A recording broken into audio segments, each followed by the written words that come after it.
10 నిమిషాలు నాకు ఇస్తారు సమయం.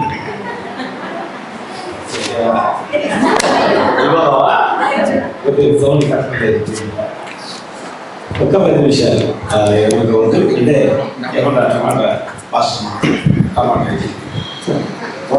రాసుకున్నారండి ఎసరద్దు.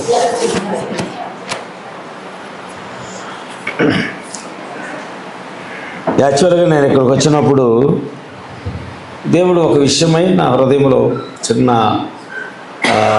విషయాన్ని నా హృదయంలో పెట్టాడు. నేను దాన్ని చెబుదాం అనుకొని, సరే సేవకుడు వచ్చాడు కదా, సమయం నేనెందుకు తీసుకోవాలి అని ఆలోచన చేస్తూ వర్షిప్లోకి వెళ్ళిపోయాను. కానీ తర్వాత అదే మాటలు ఎక్కడి నుంచి రావటం చూసి, బలిపీఠం యొద్ద దేవుడించిన ఆత్మ తొలగిపోని ఒక సంఘానికి ఏది అవసరమో దాన్ని ఈ ఉదయకాల సమయంలో దేవుడు మాట్లాడుతూ నిజంగా సంతోషం అనిపించింది. ఒక మాట చెప్తాను, దైవజనులు చెప్పినది. ఇప్పుడు దీన్ని ఏమంటారు? టమాటా. వెనక మాకు స్థలంలో బాప్తిసం తొట్టి దగ్గర ఒక చిన్న చెట్టు ఒకటి మొలిసింది. ఏంటది? నేను చూడలేదు తొట్టి కడిగినప్పుడు. పక్కన ఉమ్మెత్త చెట్టు. ఇప్పుడు ఉమ్మెత్త చెట్టు దానికి కూడా కాయలు వచ్చినాయి. ఆ కాయలు ఎవరైనా కూరలు వండుకొని తింటారా? ఇది తింటారు. అంటే సేవకుడు చెప్తున్నప్పుడు నాకు ఒక మాట ఏమర్థమైందంటే, దేవుడు మనకి ఎంత విలువిచ్చాడో, ఈ మాట గుర్తుపెట్టుకోండి, దేవుడు మనకి ఎంత వాల్యూ ఇచ్చాడో ఈ శరీరానికి. నిజంగా ఈ శరీరం మురికిది, అవునా? ఇది పనికిరానిది, ఉపయోగము లేనిది. కానీ ఈ శరీరానికి దైవజనులు చెప్తున్నప్పుడు మనం ఒక బంగారాన్నో లేక ఒక విలువైన వస్తువు తీసుకొస్తే దాన్ని మనం ఎక్కడ పడితే అక్కడ పడేయం. మనం ఏం చేస్తామంటే దాన్ని ఒక సేఫ్టీ ప్లేస్, ఒక సురక్షితమైన స్థలంలో దాన్ని భద్రపరుస్తాం అమ్మా, అవునా? ఇప్పుడు బంగారం ఉందనుకోండి ఒక డబ్బాలో, దాన్ని తీసుకెళ్ళి అటుకి మీద వాడేస్తారా? ఎక్కడ పెడతారు? ఇప్పుడు బంగారం కంటే విలువైనది వాక్యము. ఈ వాక్యాన్ని దేవుడు ఎక్కడ పెట్టాలనుకుంటున్నాడు? ఉమ్మెత్తకాయలో కాదు. మొన్న ఒక పప్పు చెప్పా, ఏంటది? గన్నేరు పప్పులో కాదు. దేవుడు ఈ విత్తనాలు, టమాటా విత్తనాలను ఈ కాయలో పెట్టాడు అంటే ఈ శరీరానికి ఎంత విలువిచ్చాడో, ఇంతకంటే విలువైన విత్తనాలు దేవుని యొక్క వాక్యం. Original seed. ఆమేన్. పలకబడిన మాటయే మూల విత్తనం. ఆమేన్. ఇప్పుడు ఈ టమాటాలు ఎన్ని గింజలోనే మనకు తెలియదు, కానీ ఇది నాటితే, ఇది చనిపోతే, అర్థం చూస్తున్నారా? ఇది చనిపోతే ఎన్నో చెట్లు వస్తాయి. అంటే ఇది భూమిలో పడి చావాలి. ఆమేన్. ఇది భూమిలో పడి చనిపోతే దీంట్లో ఒక విత్తనము లేదు, ఎన్నో విత్తనాలు ఉన్నాయి. ఆ విత్తనం వాక్యం అనుకుందాం. అందుకని ఒకవేళ ఈ రోజున నువ్వు నలగగొట్టబడుతున్నావంటే, నీకు శ్రమలు వస్తున్నాయంటే, నీకు శోధన వస్తుందంటే, దేవుడు ఇంకా ఎన్నో కుటుంబాలను నీ సాక్ష్యము ద్వారా దేవుడు నిలబెట్టబోతున్నాడు. ఆమేన్, ఆమేన్. ఎందుకంటే నేను ఇక్కడ దేవుడు అంట ప్రతి స్థలంలో, నేను ఇక్కడ రాగానే దేవుడు నాతో మాట్లాడిన మాట ఏంటంటే, ప్రతి కాలంలోనంట, అమ్మాయి క్లారిటీ లేదు, ప్రతి కాలంలో, నేను 10 నిమిషాల టైం అడిగా, 3 నిమిషాలు అయింది, ముగిస్తాను. బాప్తిస కార్యక్రమాలు ఉన్నాయి కాబట్టి. ప్రతి కాలంలో ఏదేను తోట, అవునా? ఏదేను తోటలో దేవుని స్వరం వచ్చింది. ఆమేన్. ఈ ఏదేను తోటలో దేవుని స్వరాన్ని సాతాను వాడు దాన్ని ఆపటానికి ప్రయత్నం చేస్తున్నాడు. ఆమేన్. దేవుడు ఏం చేశాడో తెలుసా? ఆదాము ద్వారా, ఆమేన్, ఆదాము ద్వారా తన జీవాన్ని భూమి మీద తీసుకొచ్చాడు. సాతాను వాడు ఏం చేశాడంటే ఆదాము జీవితాన్ని కూడా ప్రక్కకి నెట్టివేసి మూసివేయాలని చూస్తున్నాడు. కానీ దేవుడు తన స్వరాన్ని ఆపలా. హేబేలును లేపాడు ఆయన. ఆమేన్, ఆమేన్, ఆమేన్. ఆయన ఏం చేశాడు? హేబేలును లేవనెత్తాడు. హేబేలు ఏం చేశాడు? నిజమైన ఆరాధన చేశాడు, నిజమైన భక్తి చేశాడు. ఆమె చెప్తారా? ఎందుకంటే అక్కడ ఇద్దరు ఉన్నారు, ఒకడు కయ్యను ఉన్నాడు, ఒకడు ఏబేలు ఉన్నాడు. వాళ్ళిద్దరూ అవ్వలో నుంచి వచ్చిన వాళ్ళే, కానీ వాళ్ళిద్దరికి ఆదాము తండ్రి కాదు. ఆమె వాళ్ళిద్దరికి ఆదాము తండ్రి కాదు. బైబిల్ ఏం చెప్తుంది? జీవము కలిగిన ప్రతిదానికి అవ్వ తల్లి అయి ఉన్నది, ఆదాము తండ్రి కాదు. దిస్ ఇస్ ద మిస్టరీ, ఇది రహస్యమైనది. ఆమేన్, హల్లెలూయా. ఇప్పుడు చూడండి, కయ్యను బలిపీఠం కట్టాడు. ఆమేన్. కయ్యను ఒకే దేవునికి ఆరాధన చేస్తున్నాడు, ఏబేలు కూడా అదే దేవునికి ఆరాధన చేస్తున్నాడు. కానీ వీళ్ళిద్దరి మధ్య డిఫరెన్స్, తేడా ఏమిటంటే ఇద్దరు బలిపీఠాలు నిజమైనవే. ఆమేన్. ఇద్దరు ఆరాధన చేస్తున్న దేవుడు కూడా నిజమైన వాడే, కానీ వారి అర్పణలో తేడా ఉంది. ఈ కయ్యను యొక్క అర్పణ ఎలాంటంటే ఫ్రూట్స్, పళ్ళు, చపాలి, కూరగాయలు, పొలంలో పండిన పంట అంతా బలిపీఠం మీదకి వచ్చింది. ఆమేన్. పువ్వులు, అప్పుడు డెకరేషన్ చేస్తారు కదా, కుటుంబారాధనలో అప్పుడు చూస్తూ ఉంటారు. అయ్యగారు వస్తున్నారు అనగానే టేబుల్ వేసి దాని నిండా పూల చెట్లు పెడతారు. నేనంటే, ఎందుకమ్మా మళ్ళీ మీరు ఇక్కడ దాక్కున్నారంటే యేసుప్రభు కనపడరు, ప్రభు వచ్చి అడగాలి ఎక్కడ మీరంటే చెట్టు చోట దాక్కున్నా చెప్పాల్సి వచ్చింది, కనుక తీసేయమని చెబుతారు. దేవుడు పళ్ళ ద్వారా, పువ్వుల ద్వారా, ఫలాల ద్వారా తన చిత్తాన్ని నెరవేర్చాడు. ఆయన ఎప్పుడు తన చిత్తాన్ని ఒక బలి ద్వారా. ఆమేన్, ఆమేన్, ఆమేన్. ఎందుకని ఏదేనులో ఆదామవ్వల పాపం చేసినప్పుడు వారి కొరకు ఆయన కొత్త ఫ్రూట్స్ ఇవ్వలా. అరే మీరు యాపిల్ తిన్నారు కాబట్టి పాపం పోవాలంటే ఇంకో కాయ ఇస్తాను, ఆమేన్, లేకపోతే ఇంకో ఫలం, అలా చేయలేదు. ఆయన ఏం చేస్తాడు? ఏదేనులో ఒక బలి, ఒక గొర్రె పిల్లను బలి అర్పించి రక్తపు వస్త్రాలు వారికి కట్టబడ్డాయి. మానవుని యొక్క పాపము నిమిత్తం మొట్టమొదటిసారిగా ఏదేని తోటలో బలి అర్పించబడింది. ఆమేన్. ఇప్పుడు దేవుడు హేబేలు లేపాడు. హేబేలు నిజమైన ఆరాధన చేస్తున్నాడు. ఇద్దరు బలిపీఠాల మీద, ఈ బలిపీఠం మీద పువ్వులు, కాయలు, పలహారాలు, కానీ ఈ బలిపీఠం మీద గొర్రె పిల్ల, ఈ బలిపీఠం మీద రక్తం అర్పణ. సాతాను వాడు ఏం చేశాడు? హేబేలు యొక్క స్వరాన్ని ఆపాలనుకున్నాడు, దేవుని యొక్క స్వరాన్ని ఆపాలనుకున్నాడు. కానీ దేవుడు ఏం చేశాడు? హేబేలుకు బదులుగా షేతుని తీసుకొచ్చాడు. హల్లెలూయా, హల్లెలూయా. ఇది మన వర్తమానం యొక్క భాష. అందుకే నేను 10 నిమిషాలు నాకు సమయం ఇవ్వండి అని చెప్పింది. ఈ రోజున నేను ఎక్కడి నుంచి మరలా నేను ముందుకు వెళ్తాను. ఒక్క విషయం గుర్తుపెట్టుకోండి, ఏమిటి అంటే దేవుడు అబ్రహాము ఇంటికి వచ్చాడు కదా, నమ్ముతారా? అబ్రహాము గుడారము దగ్గరికి దేవుడు వచ్చాడు. జాగ్రత్తగానండి, ఇక్కడ 2 కుటుంబాలు ఉన్నాయి. ఒకటి అబ్రహాము కుటుంబం, రెండవది లోతు కుటుంబం. లోతు సొదొమలో ఉన్నాడు. ఆమేన్. కానీ అబ్రహాము దేవుడు ఇచ్చినటువంటి ఆ ఎడారిలోనే గుడారంలో ఉన్నాడు. జాగ్రత్తగా అమ్మా, బుజ్జమ్మ వింటున్నావా? Praise the Lord. ఈరోజు కొత్తగా మెషక్ గారు వచ్చారు. సార్ మీ పేరు ఏంటండి? Brother Reddigudem. Okay. God bless you. చూడండి అమ్మా, ఎక్కడ ఉన్నాం మనం? అబ్రహాం ఇంటి దగ్గర ఉన్నాం, లోతు ఇంటి దగ్గర ఉన్నాం. కానీ జీవం కలిగిన వాక్యము ఎవరికి విలువిస్తుందో నేను చెప్పబోతున్నా. జీవము కలిగిన విత్తనాలు దేంట్లో పెట్టబోతున్నాడు నేను చెప్పబోతున్నా. జీవము కలిగిన వాక్యము ఎవరితో దేవుడు నిలబడబోతున్నాడు నేను చెప్పబోతున్నా. ఆమేన్. చూడండి, దేవుడు అబ్రహాం ఇంటికి వచ్చాడు. ఆమేన్. ఎలా వచ్చాడు? వాక్యమయ్యున్న దేవుడు శరీరము ధరించి అబ్రహాం ఇంటికి వచ్చాడు. అబ్రహాం అన్నాడు ఎలోహిం. శరీరమయ్యున్న వాక్యము నా ఇంటి ఎదురు నిలబడి ఉంది. ఆయన ఎలోహిం, వాక్యము శరీరమయ్యింది. ఆమె చెప్తారా? రెండవది, అక్కడ లోతు ఉన్నాడు. లోతు నీతిమంతుడే, అబ్రహాము నీతిమంతుడే. కానీ వాక్యము అబ్రహాముతో నిలబడి ఉంది. ఆమె దేవుడు లోతు దగ్గరికి వెళ్ళలేదు. ఆయన 2 దూతలను పంపించాడు. అమ్మా బుజ్జి, ఆయన 2 దూతలను పంపించాడు. ఈ కాలంలో ఎవరు వెళ్ళారు? ఈ కాలంలో ప్రవక్త మాట్లాడుచున్నాడు, వారల్ రాబర్ట్స్. ఆమేన్. వారల్ రాబర్ట్ మరొక సహోదరుడు బిల్లీ గ్రహాం. ఆమేన్, ఆమేన్, హల్లెలూయా.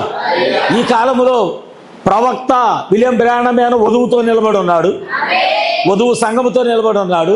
కానీ లోకములోకి వర్తమానాన్ని తీసుకెళ్ళింది బిల్లీ గ్రామ్ అను వారల్ రాబర్ట్స్. ఆమేన్. వీళ్ళిద్దరూ సొదొమలోకి లోతు దగ్గరికి ఇద్దరు దూతలు వెళ్ళి వర్తమానం తీసుకెళ్ళినట్లుగా ఆమేన్ అక్కడికి వర్తమానం వెళ్ళింది. కానీ దేవుడు అబ్రహాముతోనే నిలబడి ఉన్నాడు. ఎందుకంటే దేవుడు అబ్రహాముకి విలువిచ్చాడు. అబ్రహాముకు తెలుసు దేవుణ్ణి ఎలా ఆరాధన చేయాలో, అబ్రహాముకు తెలుసు దేవుణ్ణి ఎలాగ ఇన్వైట్ చేయాలో, అబ్రహాముకు తెలుసు దేవునికి ఎలాగ లోబడాలో. ఆమేన్. అబ్రహాముకు తెలుసు దేవునికి ఎలాంటి బలిపీఠాలు కట్టాలో. ఈరోజు నీ ఇంట్లో బలిపీఠం ఉందా? ఈరోజు నీ ఇంట్లో దేవునికి నిజమైన ఆరాధన ఉందా? నిజమైన వాక్యము నీ జీవితంలో ఉన్నదా? హల్లెలూయా. ఈ టమాటాలో ఈ విత్తనాలు నాటబడిన తర్వాత ఎలాగ ఫలిస్తాయో, ఒకవేళ నీవు దేవునికి విలువైన వ్యక్తిగా ఉంటే దేవుడు ఈ వాక్యపు విత్తనాలన్నీ నీలో పెట్టడానికి దేవుడు ఆశిస్తున్నాడు. Praise the Lord. Hallelujah, hallelujah. చూడండి, రెండు మాటలు చెప్పి నేను ముగిస్తా. ఈ అబ్రహాముతో నిలబడినటువంటి దేవుడు, వాక్యమై ఉన్న దేవుడు అబ్రహాముకి ఎంత విలువిచ్చాడు అంటే, అబ్రహాముకి ఎంత ప్రాధాన్యత ఇచ్చాడు అంటే, ఆమేన్, లోకములో జరగబోయే నాశనం అంతా ఆయన తన ప్రవక్తలకు తెలియజేస్తున్నాడు. ఆమేన్. హేబేల్ అయిపోయింది. హేబేల్ దగ్గర నుంచి స్వరము షేతు దగ్గరికి వచ్చింది.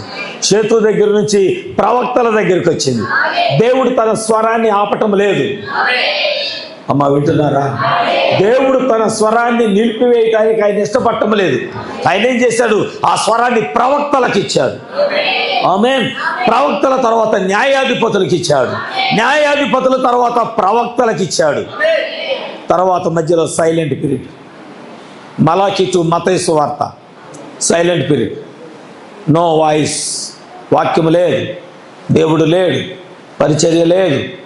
Everything is silence. ఆమేన్. సమస్తము కూడా నిశ్శబ్ద యుగం అది. కానీ దేవుడు ఏం చేశాడో తెలుసా? క్రీస్తును లేపాడు ఆయన. మరలా పరలోకములో ఉన్న దేవుడు ఆయన వాక్యాన్ని మనకు అందించటానికి ఆయన ఏం చేశాడంటే ఇప్పుడు యేసును లేపాడు. ఇప్పుడు యేసులో ఎవరున్నారు? దేవుడు ఉన్నాడు. ఎవరున్నారు? ఇప్పుడు నేను చెప్పాలి, ఇక్కడ మీ మాట చెప్పాలి. యేసు యెరూషలేము వరకే పరిమితమై ఉన్నాడు. ఆమేన్. యేసుక్రీస్తు పరిచర్య ఒక మాట చెప్తా. ఒకానొక దినమందు లాజరు చనిపోయాడు. అవునా అమ్మ? అందరికి అర్థమవుతుందా? నిద్రపోయేలు కూడా. హల్లెలూయా. చాలా మంది. Very good. సరే, మంచిది. ఒకానొక దినమందు లాజరు చనిపోయాడు. లాజరు చనిపోయేటప్పుడు ఏం జరిగింది? ప్రభువును చంపాలని అనేక మంది రాళ్ళు పట్టుకొని నిలబడ్డారు. ఎవరు వాళ్ళు? యూదులు. అవునా? యూదులు యేసును చంపాలని రాళ్ళు పట్టుకొని ఉన్నారు. కానీ ఏం జరిగింది? యేసయ్య వచ్చాడు. అవునా? ఇప్పుడు వాక్యపు విత్తనమయ్యున్న లాజరు భూమిలో నాటబడ్డాడు. గోధుమ గింజ భూమిలో నాటబడితేనే కానీ అది ఫలించదు. ఆమేన్, ఆమేన్, ఆమేన్. చూడండి, ఇక్కడ ఎప్పుడైతే గోధుమ గింజ నాటబడితే ఎలాగ ఫలిస్తుందో దేవుడు ఏం చేస్తాడంటే ఈ గోధుమ గింజను ఆయన భూమిలో పడేశాడు. ఆ గోధుమ గింజ ఎవరో కాదు, లాజరయ్య ఉన్నాడు ఆయన. ఆమేన్. దేవుడు మనల్ని గురుగులుగా చూడటం లేదు, ఆయన మనలను కూడా గోధుమలుగానే చూస్తున్నాడు ఆయన. దేవునికి స్తోత్రములు. ఈరోజు నీవు గురువు కాదు, నువ్వు గోధుమ గింజవు. ఎందుకంటే దేవుడు తన వాక్యాన్ని నీలో పెట్టాలనుకుంటున్నాడు. నీలో అంత శ్రేష్టమైన వాక్యాన్ని, జీవము కలిగిన వాక్యాన్ని దేవుడు నీలో పెట్టాలి అని అనుకుంటున్నాడంటే నీకు ఎంత విలువిస్తున్నాడు ఆయన. ఇది విలువైన దేహము. దీన్ని ఏం చేస్తున్నాం? వేశ్యల దగ్గరికి. దీన్ని ఏం చేస్తున్నాం? గుట్టకాల దగ్గరికి. దీన్ని ఏం చేస్తున్నాం? సారా కొట్ల దగ్గరికి. దీన్ని ఎక్కడికి? ఈ శరీరాన్ని రాజకీయాలకు, దీనికి ఇంకా రకరకాల స్థలాల్లోకి ఈ శరీరాన్ని నడిపిస్తున్నాం. కానీ దేవుడు ఏం చేశాడో తెలుసా? నీ శరీరానికి అంత విలువిచ్చాడు. నీలో ఏం చేశాడంటే తన ఆత్మను పెట్టాడు. ఆమేన్, ఆమేన్. ఆత్మను పెట్టి ఏం చేస్తాడంటే నీకు కొన్ని శ్రమలు, నీకు కొన్ని శోధనలు, నీకు కొన్ని ఇబ్బందులు. రాత్రి ఒక మాట చెప్పా, దానియేలుని దేవుడే కావాలనే సింహాల బోన్లోకి దేవుడే నెట్టేశాడు. ఎందుకు? దానియేలు మీద విశ్వాసం ఉంది. శ్రమలు వచ్చినా నా కొరకు నిలబడతాడు, శోధన వచ్చినా నిలబడతాడు. నా సహోదరుడు చెప్పాడు కదా శ్యామన్న, ఆ రౌండ్లో మాత్రమే నువ్వు ఎన్ని దెబ్బలను తిను, గాయాలవని, ఎముకలు ఎరగని, ఏదైనా ఉండు, ఆ రింగు దాటి నువ్వు బయటకు రాకూడదు. ఆమె దేవుడు తెలుసు దానియేలు అలాంటి వాడే, షడ్రకు మేషకు అబేద్నెగోలు అలాంటి వాళ్ళే. వాళ్ళని అగ్నిగుండంలో పడవేసినా వాళ్ళు పారిపోవటానికి ప్రయత్నం చేయరు. ఒక్కోసారి మనకు అలాంటి శ్రమలే వస్తాయి, అలాంటి శోధనలు వస్తాయి, అలాంటి కష్టాలు వస్తాయి. కానీ ఈరోజు దేవుని యొక్క వాక్యం, దేవుడు తన దాసుడి ద్వారా మనతో మాట్లాడింది, నువ్వు విశ్వాసంలోనే నిలబడి ఉండు.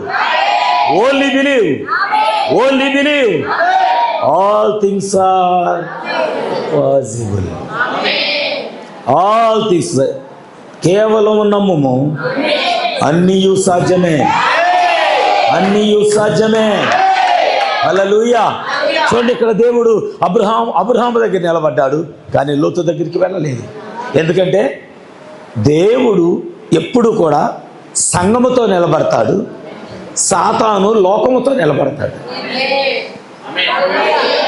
ఆమె దేవుడు తన వధువుతో, తన సంఘముతో నిలబడతాడు, సాతాను వాడు లోకముతో నిలబడతాడు. రైట్ అయిపోయిందా? ఇప్పుడు లాజరు భూమిలో పాతి పెట్టబడ్డాడు. అనేక మంది రాళ్ళు పట్టుకొని ఉన్నారు, అందరూ రాళ్ళు పట్టుకొని ఉన్నారు. ఎందుకని? ఆయన అద్భుతం చేయకపోతే ఇది చెప్పేదంత అబద్ధమని యేసును రాళ్లతో కొట్టి చంపడానికి. కానీ దేవుడు అలా చనిపోయే ప్రణాళిక కాదు, ఆయన చనిపోయే ప్రణాళిక వేరుగా ఉంది. ఆమేన్, ఆమేన్. ఇప్పుడు నేను ఒక మాట చూపిస్తాను, వాక్యములో నేను మీకు ఒక మాట చూపిస్తా. యేసు వచ్చినప్పుడే, యేసు ఈ భూమి మీదకి వచ్చినప్పుడే, ఇది ఈ శరీరం అనుకుందాం, యేసు ఈ శరీరం అనుకుందాం, ఆయన వచ్చినప్పుడే లోపల పరిశుద్ధాత్మ ఉన్నది. లోపల నేను ఆ లేఖనం చూపిస్తాను నేను మీకు. నేను సరే, లాజరు సమాధి దగ్గరికి వచ్చాడు, అందరు రాళ్ళు పట్టుకున్నారు యూదులు. ప్రభువు ఏం చేశాడు? ఆ విత్తనాన్ని బయటికి పిలిచాడు. ఆ విత్తనాన్ని, లాజర్ని తెలుసా, ఆ రోజున పేరు పెట్టి ఒక్కడిని పిలిచాడు. ఏమండి చిన్నగారు, దేవుడు సమాధి దగ్గర ఒక్కడినే పేరు పెట్టి పిలిచాడు తెలుసా. ఒకవేళ అలా పేరు పెట్టి పిలవకపోతే చనిపోయిన యోబుతో సహా అక్కడి నుంచి బయటకు వచ్చేవాడు. అందుకే ఆయన ప్రత్యేకంగా పేరు పెట్టి పిలిచాడు. హల్లెలూయా. ఎందుకంటే లాజరు వాళ్ళ ఇంటికి వెళ్ళినప్పుడు దేవుడు చెప్పే ప్రతి దాన్ని కూడా ఆయన రాసే ఒక రైటర్. ఆయన రైజలా, దేవుడు చెప్పే ప్రతి మాటను తన గృహంలో ఆయన రాసేవాడు. ఆయన దేవునికి నమ్మకంగా ఉన్నాడు. బైబిల్ చెప్తుంది, మార్త ఎప్పుడైతే లాజరు చనిపోయాడో వర్తమానం పంపించింది, మెసేజ్ పంపించింది, ప్రభువా నీవు ప్రేమించిన లాజరు, నీవు ప్రేమించిన లాజరు రోగి అయి ఉన్నాడు. అంటే ఎంతగా ప్రేమించాడు. ఇప్పుడు ఆ విత్తనాన్ని బయటికి తీసుకురావాలి. దేవుడు ఏం చేశాడు? లాజరుని పిలవగానే 33 అడుగున్నర లోతుల్లో ఉన్నటువంటి లాజరు కట్లతో బయటికి రావటం ప్రారంభించాడు. తన చుట్టూ ప్రేత వస్త్రాలు చుట్టబడ్డాయి, సమాధి రాయి తీయబడింది. Praise the lord. ఆయన వచ్చి ప్రభు ఎదుట ఇలా నిలబడ్డాడు. నిలబడగానే రాళ్లతో ప్రభువును చంపాలి అని వచ్చిన యూదులంట యేసుని నమ్మారంట. హల్లెలూయా, హల్లెలూయా. అందుకే ఇక్కడ ఒకవేళ ఈ కాయి నాటబడితే ఎన్ని చెట్లు వస్తాయో, అలాగే దేవుడు ఏం చేస్తాడంటే లాజరును కూడా నాటి భూమిలో అనేక మంది ఆయన చంపటానికి, ఆయన వ్యతిరేకించడానికి వచ్చిన యూదులను ఆయన వైపు తిప్పుకున్నాడు. అంతటితో అయిపోయిందా? అవలా దేవుడు తన స్వరాన్ని ముందు కొనసాగిస్తున్నాడు. ఇప్పుడేమైంది? యేసు మాట్లాడుతున్నాడు, పరలోక రాజ్యానికి సంబంధించిన విషయాలని చెప్తున్నాడు. ఒక దినం వచ్చింది, యేసు చనిపోయాడు. ఆమె యేసు చనిపోయాడు. ఇవన్నీ ఎందుకు చెప్తున్నానంటే, ప్రతి దానికి ఒక పునరుద్ధానము యొక్క ముద్ర కనబడుతుంది. దేవుడు, హేబేలు, ఆగల, కొద్ది కాలం తర్వాత షేతు, కొద్ది కాలం తర్వాత ప్రవక్తలు, కొద్ది కాలం తర్వాత న్యాయాధిపతులు, కొద్ది కాలం తర్వాత ప్రవక్తలు, తర్వాత యేసు ఆమె చనిపోయి సమాధిలో పాతి పెట్టబడ్డాడు. 3వ రోజున మరలా పరిశుద్ధాత్మగా ఆయన ఏం చేశాడు? 3వ రోజున పునరుద్ధానుడు అయ్యాడు. ఇప్పుడేమైంది? ఈస్టర్ ముద్ర గురించి ప్రవక్త మాట్లాడుతూ, praise the Lord, Easter seal గురించి ఆయన మాట్లాడుతున్నాడు. ఆయన ఏమని మాట్లాడుతున్నాడు అంటే, ఇవన్నీ ముంగుర్తులు.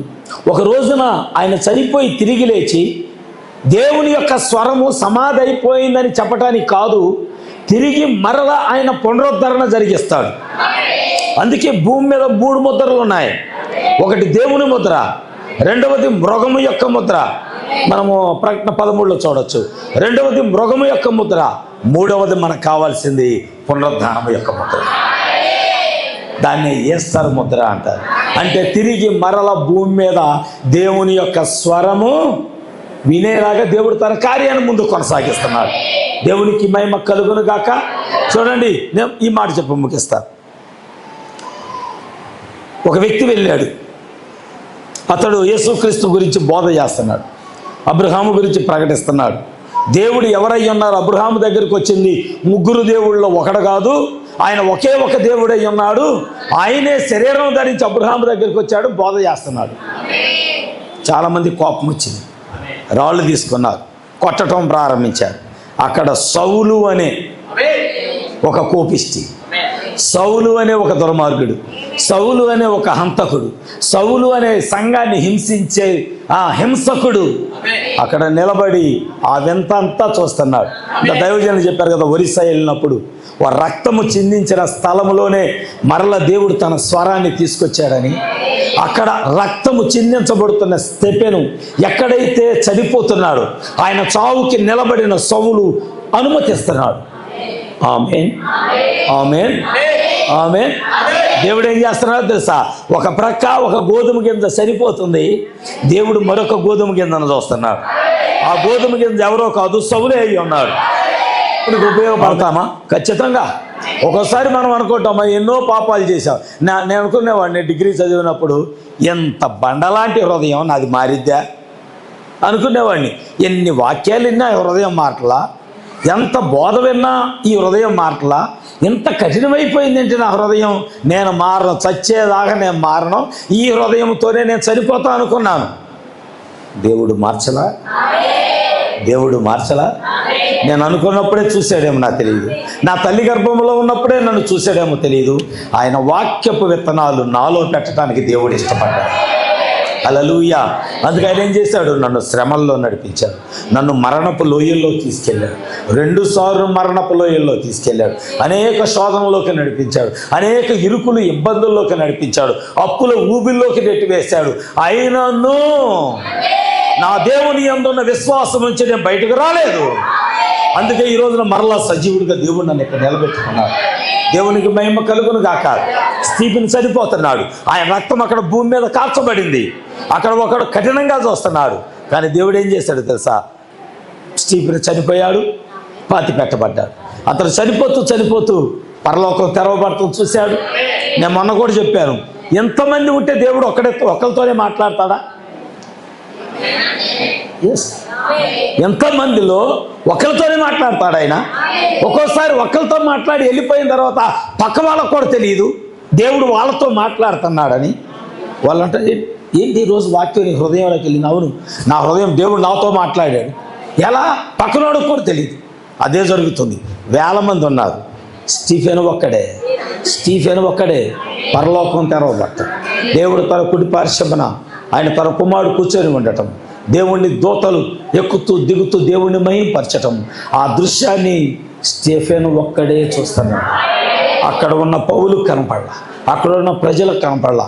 ఆ ఒక్కడికి దేవుడు, ఎందుకంటే అతడు దేవుని గోధుమ గింజ, దేవుని యొక్క గోధుమ గింజ. చనిపోయాడు. కానీ జరిగింది ఏంటో తెలుసా? లాజరు చనిపోయి తిరిగి లేచినప్పుడు ఆ యూదులందరూ ఎలాగ మారారో, స్టీఫెన్ చనిపోయిన తర్వాత దేవుడు పౌలును లేపుతున్నాడు. ఎంతగా తెలుసా? ప్రపంచమంతా సువార్త ప్రకటించడానికి. మరలా దేవుడు తన స్వరాన్ని ఆపకుండా ఆ పునరుద్ధరణ ద్వారా, వీడు చనిపోయాడు, వాడు లెగుస్తున్నాడు. స్టీఫెన్ చనిపోయాడు, పౌలు లెగుస్తున్నాడు. హల్లెలూయా. ఒక మరణము మరొకరికి జీవాన్ని తీసుకొస్తుంది. ఆమేన్. నేను గాంధీ బాప్తిస్మం తీసుకోవట్లేదు, ఇన్ని సంవత్సరాలైనా ఇంత వాక్యం విన్నా ఎందుకని తన హృదయం అంత కఠినమైంది అన్న ఆలోచన చేస్తూ ఉండేవాడిని. కానీ ఏదో ఒక సంఘటన గాంధీని మార్చేసింది. ఆమేన్, ఆమేన్, ఆమేన్. ఏదో తన హృదయంలో ఏదో ఒక మరణము, తన కళ్ళ ఎదుట జరిగిన ఒక మరణం కావచ్చు, ఒక సన్నివేశం కావచ్చు, లేకపోతే ఒక వేదనకరమైన సంఘటన కావచ్చు, దేవుడు అతని హృదయాన్ని మార్చాడు. ఈరోజు దేవుడు బాప్తిసాన్ని సిద్ధపరిచాడు. దేవునికి మహిమ కలుగును గాక. చూడండి, ఈ రోజున దేవుడు చేస్తున్నటువంటి కార్యాలు, వాడి మరణము, స్టెఫెను యొక్క మరణము పౌలుకి ఒక పునరుద్ధరణ, ఒక ఈస్టర్ ముద్ర, ఈస్టర్ సీలు పౌలుకి వేయబడింది. ఆమేన్. రక్తము కార్చిన స్థలములోనే పౌలు వెళ్ళి మరలా వాక్యం చెప్పడం ప్రారంభించాడు. హల్లెలూయా. ఒక పునరుద్ధరణ మనం చూడాలి. ఈ రోజున నువ్వు దేవుని బిడ్డగా మార్పు చెందిన తర్వాత, బాప్తిసం తీసుకొని రక్షణ పొందిన తర్వాత, శ్రమలు, శోధనలు, కష్టాలు అనేకమైనవి నీ జీవితంలోకి వచ్చినా నువ్వు ఒకటి నమ్మాలి. ఏమిటో తెలుసా?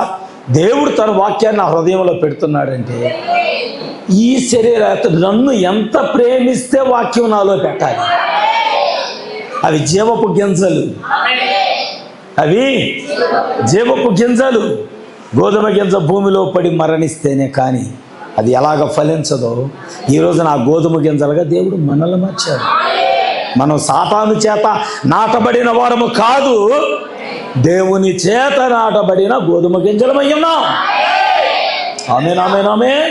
కనుక ఈ రోజున ఎలా ఉండాలి? మనం ఇప్పుడు ఎలా ఉండాలి? ఎలా జీవించాలి? గురుగుల్లాగా, సైతానులాగా, దెయ్యాలలాగా, వ్యభిచారుల్లాగా, దొంగల్లాగా, తాగుబోతుల్లాగా కాదు, కాదు, కాదు. ఎలాగా? గోధుమ గింజ వలె, ఒక స్టీఫెన్ వలె, ఒక అబ్రహాము వలె, ఒక ఏలియా వలె, రోషము కలిగిన ప్రవక్తల వలె. హల్లెలూయా, హల్లెలూయా. ఈ కాలం యొక్క వాక్యాన్ని, ఈ గడియ యొక్క వర్తమానాన్ని మన హృదయంలో చేర్చుకొని దేవుని స్వరము. ఆయన ఏం చేశాడు? యేసు యెరూషలేముకే పరిమితమయ్యాడు, కానీ తిరిగి లేచి ప్రపంచములో ఉన్న ప్రతి హృదయములోకి, ప్రపంచములో ఉన్న ప్రతి వ్యక్తి యొక్క హృదయములోకి రావటానికి ఆయన చనిపోతే తప్ప ఈ ఆత్మకార్యాలు జరగవు. ఆమేన్, ఆమేన్, ఆమేన్. ఆయన యెరూషలేములోనే శరీరం ధరించి నడిచాడు, కానీ ఈ రోజున ఆ ఆత్మ నీలో, నీలో, నీలో సహోదరుడు, మీలో, ఈరోజు నాలో వాక్యం చెప్పిన సేవకులు, ఇక్కడ కూర్చున్న వాళ్ళందరిలో దేవుడు తన ఆత్మను పెట్టి భూమి మీద ఇప్పుడు నడుస్తుంది. ఎవరంటే వాక్యాన్ని ధరించిన ఆయన వధువు నడుస్తుంది. చప్పట్లు కొడదామా? హల్లెలూయా, హల్లెలూయా. ఆ రోజు యెరూషలేములో యేసు ఒక్కడే నడిచాడు. ఈ రోజున పరిశుద్ధాత్మ కలిగిన మనము భూమి మీద ఆయన వాక్యాన్ని చేతబట్టుకొని భూమి మీద ఆయన వధువుగా నడుస్తున్నాం. ఇదే కాలమో తెలుసా? ఇదే కాలమో తెలుసా? వధువు మాట్లాడే కాలం, సంఘము మాట్లాడే కాలం. ఒక రోజున హేబేలు, ఒక రోజున షేతు, ఒక రోజున ప్రవక్తలు, ఒక రోజున యేసు, ఒక రోజున పరిశుద్ధాత్మ, ఈ రోజున వధువు. ఆమేన్. వధువు మాట్లాడే కాలంలో మనం ఉన్నాం. నువ్వు దేవుని యొక్క వధువుగా మార్పు చెంది ఆయన వలె జీవించాలంటే ఈరోజు నువ్వు సిద్ధంగా ఉంటే నీలో ఈ వాక్యాన్ని పెట్టడానికి దేవుడు సిద్ధంగా ఉన్నాడు. ఈరోజు దైవజనుడు అందించిన వాక్యాన్ని నీలో పెట్టడానికి సిద్ధంగా ఉన్నాడు. ఎందుకంటే శ్రమల ద్వారా ఫలాలు వస్తాయి. ఆమేన్. మరణించటం ద్వారా ఎక్కువ ఫలాలు వస్తాయి. అంటే ఆ శ్రమలు, శోధనలు. నిన్న ఒక క్వశ్చన్ వేశారు పాస్టర్ గారు, ఏమని తెలుసా? నీవు డెప్త్గా ప్రార్థన ఎప్పుడు చేస్తావు? లోతైన ప్రార్థన, ఆశ, లోతైన ప్రార్థన ఎప్పుడు చేస్తావు? సంతోషంగా ఉన్నప్పుడు, చేతి నిండా డబ్బులు ఉన్నప్పుడు, ఆరోగ్యంగా ఉన్నప్పుడు. చెప్పాలా, చెప్పాలా? లోతైన ప్రార్థన. దేవుని దగ్గరికి వెళ్ళి, నీ పక్కన ఎన్నో పనులు ఉంటాయి, అయినా సరే అన్నీ విడిచిపెట్టి నేను అర్జెంటుగా ప్రార్థన చేయాలి, దేవుని దగ్గర మొరపెట్టాలి. ఆ స్వభావం ఎప్పుడు వస్తుంది? శ్రమలు, శోధనలు, కష్టాలు. దేవుడు నిన్ను అలా ప్రార్థన చేయటానికే దేవుడే నిన్ను నెట్టివేస్తాడు, దానియేలును నెట్టినట్లుగా. ఆమెను. ఎందుకంటే దేవుడికి తెలుసు దానియేలు నా కొరకు నిలబడతాడు. లోకంలో ఉన్న వాళ్ళకి నేను తెలియదు, కానీ దానియేలు నిలబడితే లోకానికి దానియేలు దేవుడు ఎలాంటి వాడో లోకానికి తెలిసిద్ది. తెల్లవారింది, మళ్ళా పునరుద్ధానపు వెలుగు బయటకు వస్తుంది. రాజు వచ్చాడు. జీవము గల దేవుని సేవకుడు అయిన దానియేలు, నీవు సేవించుచున్న నీ దేవుడు నిన్ను రక్షించెనా? ఆమేన్ ఆమేన్. ఏమన్నాడు? జీవము గల దేవుని సేవకుడు అయిన దానియేలు, నిత్యము నీవు సేవించుచున్న నీ దేవుడు నిన్ను రక్షించగలిగిన చిత్తము రాజా. దానియేలు సింహాల భూమిలో వేసిన రాజే ఒక ప్రకటన చేస్తున్నాడు, దానియేలు దేవుడు తప్ప, దానియేలు దేవుడు తప్ప మరొక దేవుడు లేడు. నేను చెబుతున్నా, ఉండకూడదు.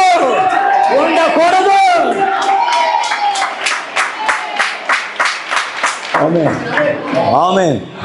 నమ్ముదామా? ఆయన తప్ప మరొక దేవుడు లేడు. ఉండకూడదు. దేవుడి మాటలు దీవించను గాక. ప్రార్థన చేద్దాం. తల్ల వచ్చినట్లయితే ప్రార్థన చేసుకుందాం. నిజంగా దేవుని దాసుల ద్వారా బలమైన వర్తమానాన్ని మన మధ్యకి తీసుకొచ్చి ఈ ఉదయకాల సమయంలో మనతో మాట్లాడిన శ్రమలలో ఫలాలు, శ్రమల ద్వారా